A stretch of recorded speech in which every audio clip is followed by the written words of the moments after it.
خانہ کعبہ کی تعمیر کے بعد جب آپ علیہ الصلاۃ والسلام کا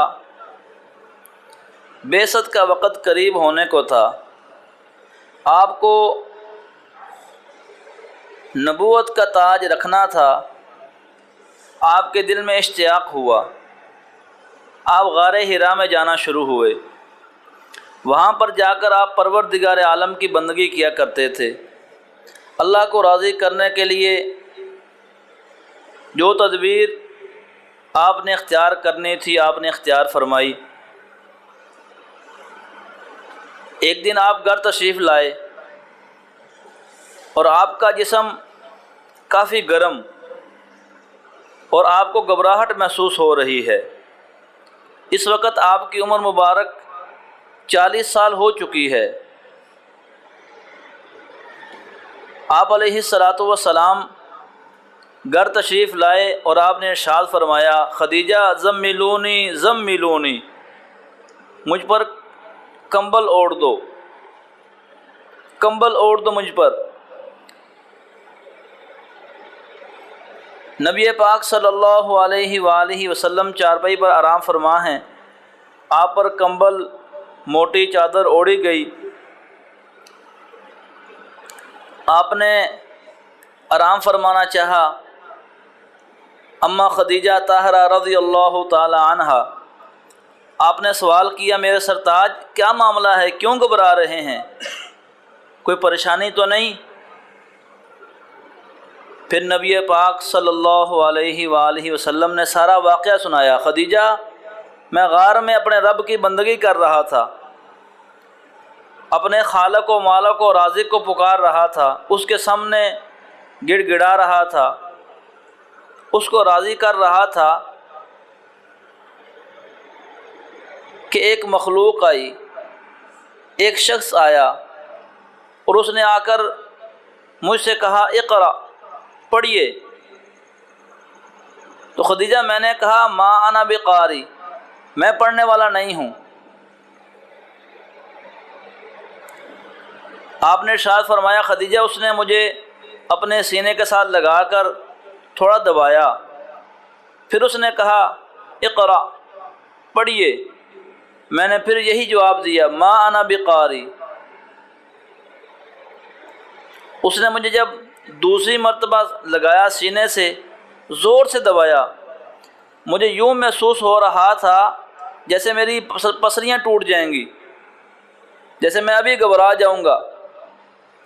اس کے بعد جب مجھ سے کہا گیا حضور اقرأ، پڑھیے، اقرأ بسم ربک الذی خلق، خلق الانسان من علق، اقرأ وربک الاکرم الذی علم بالقلم، علم الانسان ما لم یعلم۔ یہ پہلی وحی نازل ہوئی۔ میرے اور آپ کے آقا و مولا حضرت محمد الرسول اللہ صلی اللہ علیہ وآلہ وسلم غار حرا سے واپس آئے۔ فرمایا میں اسے وہاں سے واپسی ہوا، مجھے گھبراہٹ محسوس ہو رہی ہے۔ اما خدیجہ رضی اللہ تعالی عنہا نے فرمایا، حضور آپ پریشان نہ ہوئیے، اللہ آپ کو کبھی ہلاکت کے دہانے پر نہیں لے کر جائیں گے، اللہ تعالیٰ آپ کی حفاظت فرمائیں گے، آپ پریشان نہ ہوئیے۔ حضور بڑے گھبرا رہے تھے۔ اما خدیجہ رضی اللہ تعالی عنہا نے حضور علیہ الصلاۃ والسلام کو لیا اور چل دیے۔ عداس ایک شخص ہیں جو مکہ مکرمہ کے رہنے والے نہیں، جن کا اپنا آبائی علاقہ نینوا ہے۔ نینوا وہ علاقہ ہے جس علاقے میں حضرت یونس علیہ الصلاۃ والسلام تشریف لائے تھے۔ عداس مذہب کے لحاظ سے نصرانی تھے، یعنی اس دور میں جو دین اسلام تھا وہ عیسائیت تھا، اس کو فالو کرنے والے تھے۔ عداس کے پاس جب گئے تو عداس نے کہا کہ واہ قدوس قدوس، یعنی جس شخصیت کا نام لے رہے ہیں کہ وہ شخص آیا تھا جس کا حلیہ یوں تھا، اور اس نے مجھے اپنے سینے کے ساتھ لگا کر مجھے دبایا ہے، اور یہ وحی نازل ہوئی ہے۔ فرمایا یہ وہی فرشتہ ہے جس کو جبرائیل امین علیہ الصلاۃ والسلام کہا جاتا ہے۔ یہ وہی فرشتہ ہے جو حضرت موسیٰ علیہ الصلاۃ والسلام، حضرت یونس علیہ الصلاۃ والسلام، حضرت عیسیٰ علی نبینا علیہ الصلاۃ والسلام کے پاس آیا کرتا تھا، اور اللہ وحدہ لا شریک کی جو وحی ہوا کرتی تھی وہ پیغمبروں کی طرف پہنچایا کرتا تھا۔ عداس نے تسلی دی۔ عداس کے بعد ورقہ بن نوفل جو عیسائی اور یہود کا بہت بڑے عالم تھے، حضرت خدیجہ رضی اللہ تعالی عنہا کے یہ کیا تھے جی، چچا کے بیٹے تھے۔ آپ پھر ان کو لے کر یعنی حضور علیہ الصلاۃ والسلام کو لے کر ورقہ بن نوفل کے پاس فرمایا کہ چچا کے بیٹے تو عالم ہے، اپنی کتابوں کے علم پر تو جانتا ہے۔ حضور علیہ الصلاۃ والسلام کے واقعے کا سارا ذکر فرمایا۔ ورقہ بن نوفل نے کہا میری کتاب تورات، زبور، انجیل جو مجھے علم عطا کیا گیا، اس علم کے بلبوتے پر یہی وہ آخری پیغمبر ہیں، آپ پریشان نہ ہوئیے، وہ کوئی اور نہیں، وہ جبرائیل امین علیہ الصلاۃ والسلام ہیں۔ آپ موسیٰ علیہ الصلاۃ والسلام کی طرح مجاہد نبی ہیں، آپ اللہ کے لاڈلے پیغمبر ہوں گے اور آپ آخری پیغمبر ہوں گے۔ ورقہ بن نوفل نے جو الفاظ کہے وہ اس وقت بزرگ ہو چکے تھے۔ ورقہ بن نوفل نے جو الفاظ کہے جس پر آقا مدنی کریم سرکار دو عالم صلی اللہ علیہ وآلہ وسلم کو بڑی حیرانگی ہوئی، وہ الفاظ یہ تھے، ورقہ بن نوفل نے کہا کہ اے محمد آپ پریشان نہ ہوئیے، میں گواہی دیتا ہوں آپ آخری پیغمبر ہیں اور آپ اللہ کے رسول ہیں۔ اگر میں اس دور میں زندہ رہا، اگر میں اس دور تک زندہ رہا، کس دور تک؟ جب آپ کی قوم، آپ کے قوم والے، آپ کے علاقے والے آپ کو اپنے علاقے سے نکال دیں گے، آپ کو ہجرت کرنے پر مجبور کر دیں گے۔ جب یہ الفاظ سننے تھے تو فرمایا کہ ورقہ بن نوفل کے یہ الفاظ تھے تو آقا مدنی کریم سرکار دو عالم صلی اللہ علیہ وآلہ وسلم نے فرمایا کہ کیا مجھے لوگ نکال دیں گے؟ آپ نے بڑی حیرانگی کا اظہار کیا۔ تو آپ علیہ الصلاۃ والسلام نے فرمایا کہ مجھے کس وجہ سے نکالیں گے؟ آپ سے کہا گیا کیونکہ آپ نبی ہوں گے اور آپ حق بات کریں گے، لوگ حق بات سننے کے لیے تیار نہ ہوں گے، لیکن الا ماشاء اللہ، چند لوگ گنے چنے۔ ورقہ بن نوفل کہنے لگے اے محمد اگر میں اس وقت زندہ ہوں، اگر میں صحیح سالم ہوں تو میں آپ کا ڈٹ کر آپ کا ساتھ دوں گا اور آپ کے ساتھ رہوں گا۔ وہاں سے پھر آئے، یہاں پر ایک بات یاد رکھیے، حضرت خدیجہ رضی اللہ تعالی عنہا کا بار بار کبھی عداس کے پاس لے کر جانا، کبھی ورقہ بن نوفل کے پاس لے کر جانا، وہ کسی وجہ سے تھا، وہ آقا مدنی کریم سرکار دو عالم صلی اللہ علیہ وآلہ وسلم کی تسلی کے لیے، تاکہ میرے حضور گھبرائیں نہ۔ جس گھر میں اس قدر محبت کرنے والی بیوی ہو، یقین کرو اس گھر میں صرف کیا ہوتا ہے، اس گھر میں صرف اتفاق ہی اتفاق ہوتا ہے، لڑائی جھگڑے نہیں ہوتے۔ آج کل کی بیوی کیا کہتی ہے، یہ سارا کا سارا سامان میرے گھر سے آیا ہے، تانے مارتی ہے، تو نے کیا کیا؟ لیکن اگر آپ سیرت الرسول پڑھیں، حضور کی سیرت پڑھیں، حضور کے ازواج کی سیرت پڑھیں، یقین کرو میرے مدنی کریم آقا علیہ الصلاۃ والسلام کی زوجہ حضرت خدیجہ رضی اللہ تعالیٰ عنہ بہت بڑی اور بہت مالدار خاتون، لیکن کبھی آپ کی زبان سے طعنہ کے الفاظ نہیں آئے کہ مجھے آپ سے شادی کرنے کے بعد سب کچھ میں نے قربان کر دیا، یوں ہو گیا یوں ہو گیا، کبھی طعنہ نہیں مارا، بلکہ یوں فرمایا کرتی تھی حضور یہ سب کچھ آپ کا ہے اور آپ پر قربان ہے، آپ پریشان نہ ہوا کریے۔ یہ حضور سے محبت کا ایک انداز ہے۔ تو اس لیے میاں بیوی اپنے گھروں میں آقا مدنی کریم سرکار دو عالم صلی اللہ علیہ وسلم کی سیرت ضرور پڑھا کریں۔ اس سے کیا پیدا ہوگا جی؟ اتفاق پیدا ہوگا، اس سے محبت پیدا ہوگی۔ حضور واپس تشریف لائے، قرآن پاک میں ارشاد ہے یا ایھا المزمل قم اللیل الا قلیلا، اے کمبل اوڑھنے والے اٹھیے یہ اسی وقت اشارہ ہوا کہ اگر آپ ہی آرام کرنے لگ گئے، اگر آپ نے ہی امت کی فکر نہ کی تو فکر کرے گا کون؟ آپ امام الانبیاء ہیں، آپ وما ارسلناک الا رحمۃ للعالمین ہے، آپ جہانوں کے پیغمبر ہیں۔ اگر میں رب العالمین ہوں، آپ رحمۃ للعالمین ہیں۔ آقا مدنی کریم سرکار دو عالم صلی اللہ علیہ وسلم نے دین کو پھر پیش کیا، وَأَنذِرْ عَشِيرَتَكَ الْأَقْرَبِينَ، ڈرائیے اپنے قریبی جو لوگ ہیں آپ کے چچا، آپ کے تائے، آپ کے ماموں، آپ کی خالائیں، آپ کی پھوپھیاں، فرمایا ان کو ڈرائیں، ان کو بتلائیں کیا دین ہے، ان کو بتلائیں کہ دین کیا ہے اور آخرت کیا ہے۔ آپ علیہ الصلاۃ والسلام نے سب سے پہلے اپنی زوجہ مطہرہ حضرت اماں خدیجہ رضی اللہ تعالیٰ عنہ کو دین کی دعوت دی، آپ نے سب سے پہلے اسلام قبول کیا۔ پھر آپ کے غلام ہیں زید بن حارثہ رضی اللہ تعالیٰ عنہ، آپ نے پھر اسلام قبول کیا۔ آپ کے گھر میں آپ کے ساتھ رہنے والے، آپ کے تربیت یافتہ حضرت علی رضی اللہ تعالیٰ عنہ، آپ نے حضور علیہ الصلاۃ والسلام نے ان پر دین اسلام کو پیش کیا۔ بیٹے کی بات ہوتی ہے کہ میرا باپ کیا کہے گا، آقا مدنی کریم سرکار دو عالم صلی اللہ علیہ وسلم اس وقت آپ نے نبوت کا اظہار نہیں کیا کسی کے سامنے۔ حضرت علی کے سامنے جب دین کی بات پیش کی، آپ نے عرض کی یا رسول اللہ میں نہ اپنے باپ سے پوچھ کر بتلاؤں گا۔ حضور علیہ الصلاۃ والسلام نے اس غرض سے کہیں میرے یہ بات لوگوں تک نہ پہنچ جائے، آپ نے فرمایا علی رہنے دے، کسی سے بات نہ کرنا۔ چند دن گزرے، چند لمحے گزرے، آقا مدنی کریم سرکار دو عالم صلی اللہ علیہ وسلم آپ نماز پڑھ رہے تھے، حضرت علی رضی اللہ تعالیٰ عنہ بھی آپ کے ساتھ کھڑے ہو گئے اور ارشاد کیا یا رسول اللہ صلی اللہ علیہ وسلم مجھے کلمہ پڑھائیے، مجھے بھی اسلام کی تبلیغ دیجیے، دعوت دیجیے۔ پھر اس کے بعد حضرت ابوبکر صدیق رضی اللہ تعالیٰ عنہ، تین اشخاص وہ ہیں جو آپ کے گھر والے ہیں، ایک اماں خدیجہ رضی اللہ تعالیٰ عنہ، ایک آپ کے غلام زید بن حارثہ رضی اللہ تعالیٰ عنہ، ایک حضرت علی رضی اللہ تعالیٰ عنہ۔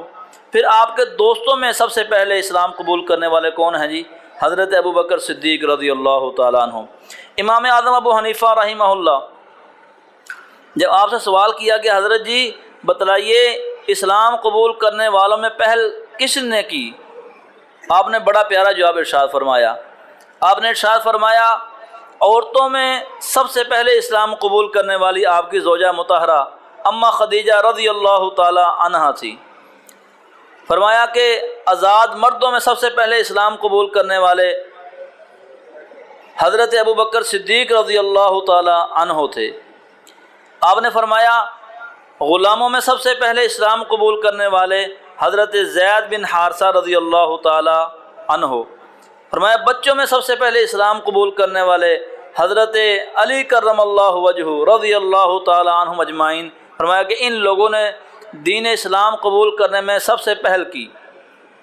بلکہ حضور فرمایا کرتے تھے میں نے جس کے پاس بھی اسلام پیش کیا اس نے چوں چراں کی، پوچھا کیوں کیسے، میں پوچھ کے بتاؤں گا، یوں کروں گا، میں یہ کروں گا۔ لیکن صدیق ایک وہ شخص ہے کہ میں نے جب اس کے سامنے اسلام پیش کیا بغیر کسی چوں چراں کے، بغیر چونکے چنانچے، بغیر کسی بات کہنے کے، بغیر کوئی سوال جواب کرنے کے، اس نے فوراً کہہ دیا اشہد ان لا الہ الا اللہ وحدہ لا شریک لہ واشہد انک محمدا عبدہ ورسولہ، کہ بے شک میں گواہی دیتا ہوں آپ اللہ کے رسول ہیں۔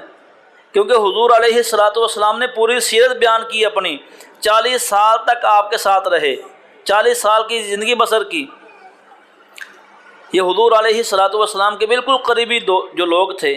فرماتے ہیں کہ حضرت ابوبکر صدیق رضی اللہ تعالیٰ عنہ جب اسلام قبول کیا آپ نے تو سب سے پہلے باہر لوگوں کو بتلانے والے حضرت ابوبکر صدیق رضی اللہ تعالیٰ عنہ تھے۔ جب گئے نا پہلے دن لوگوں کو دعوت دینے کے لیے گئے، تبلیغ کے لیے۔ آج کل اگر کوئی تبلیغ کرتا ہے لوگ اسے کہا یہ بیوقوف لوگ ہیں، یہ تو ویلے لوگ ہیں، فارغ لوگ ہیں، حالانکہ ان کا بہت بڑا احسان ہے ہم پر۔ اپنا مال لگا کر، اپنا وقت نکال کر، اپنی جان کھپا کر ہمارے پاس آتے ہیں، لیکن میں اور آپ ان کی بات سننے کے لیے تیار نہیں، ہمارے پاس وقت ہی نہیں۔ یقین کرو کسی کے پاس وقت نہیں۔ ہاں، باہر بیٹھنے کے لیے، گپ شپ لگانے کے لیے ہمارے پاس گھنٹوں ہیں۔ عصر بھی گئی، مغرب بھی گئی، خیر صلی اللہ یار کوئی گل نہیں، عشاء بھی گئی، خیر صلی اللہ، رات 12 بجے چلو یار اب وقت کافی ہو چکا ہے، اب گھر چلتے ہیں۔ لیکن جب دین کی بات سننے کی باری آئے گی ہمارے پاس 15 منٹ نہیں، 15 منٹ وہ بھی نہیں ہوتے۔ ایک ہفتے بعد جمعہ آتا ہے، ہمارے پاس وہ بھی وقت نہیں ہوتا، یقین کرو ہم اتنے مصروف ہیں۔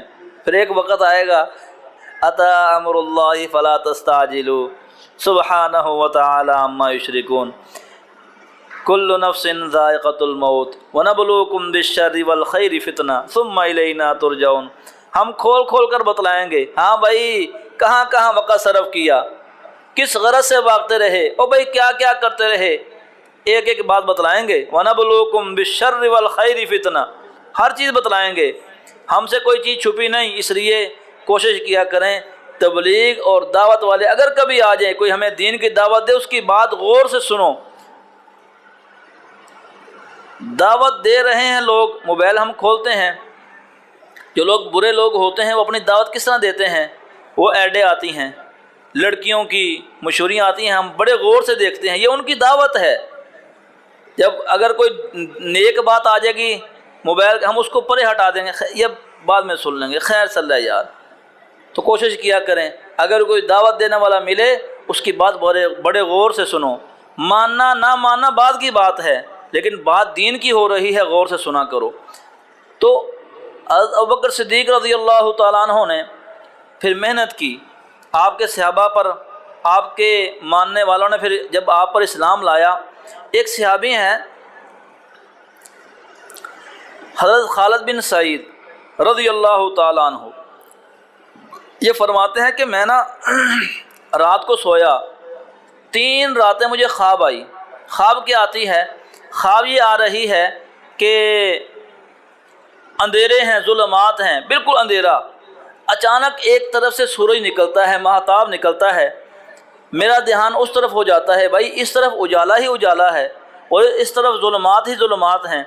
جب میں دیکھتا ہوں اس طرف تو اس طرف 4 لوگ مجھے نظر آتے ہیں۔